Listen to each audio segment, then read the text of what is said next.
Good morning, everyone, and welcome to the PivotBoss pre-market video for Monday, November 29th, 2021. I am Frank Ochoa, aka PivotBoss.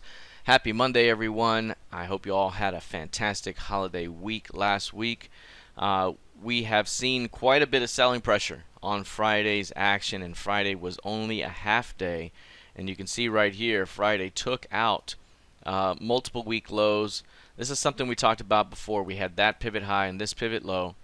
We mentioned taking out this pivot high could swing things back to take out this pivot low, in which case we could then see another rejection that could bring us back up to these highs. And right now we've seen a major drop Friday, a major bearish close, and right now a fade after trend day is developing here during the session.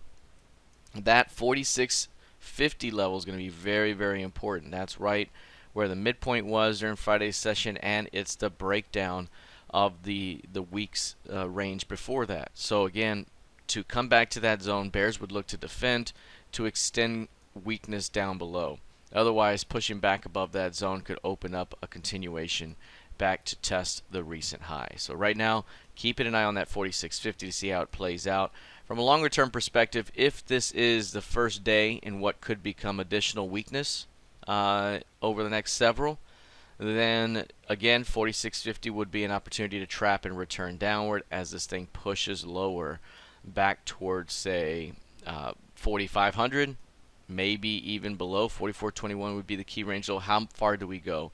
When we've seen pullbacks here, we've seen some pretty decent pullbacks, increasingly so over the recent period of time, as these pullbacks been a little bit more moderate, and then now we're getting a bit bigger pullbacks here that are developing. So do we get a bit more? We'll see. Again, 4650 will be the early level to watch from an intraday and swing basis today.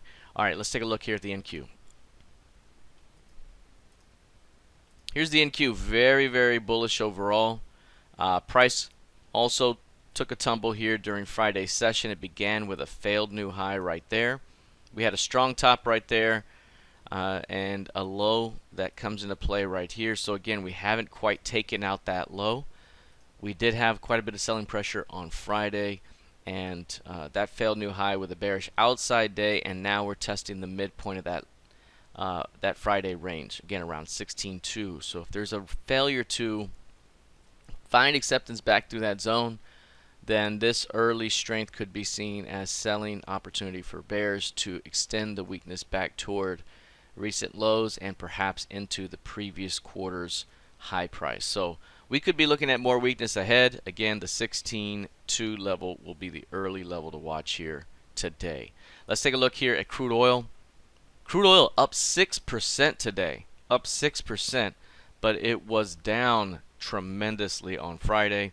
You had another sell-off here where it took out the 78s after this narrow range and sold off from 78s all the way back to 67s.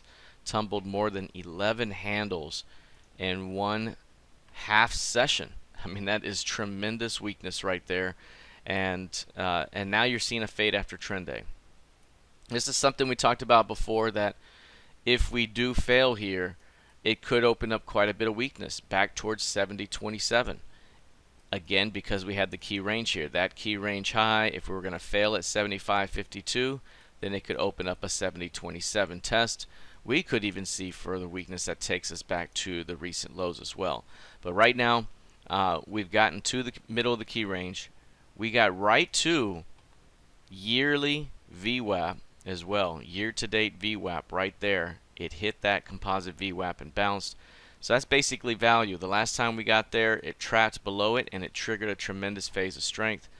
Now that we've hit it, what do we do from here? Again, 70.27, very important. Staying above that level opens up a bounce back towards 75.52 on a near-term basis.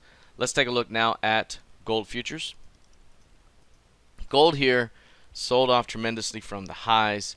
Again, big time rejection off the 1880s, a narrow range here, opened up a 100 handle move into 1780, so we got our target, and now failed new high in the previous session, inside day for the most part here today, and still chopping around 1800, 1790, which is about where we were chopping before the breakout to the upside, and the return back down.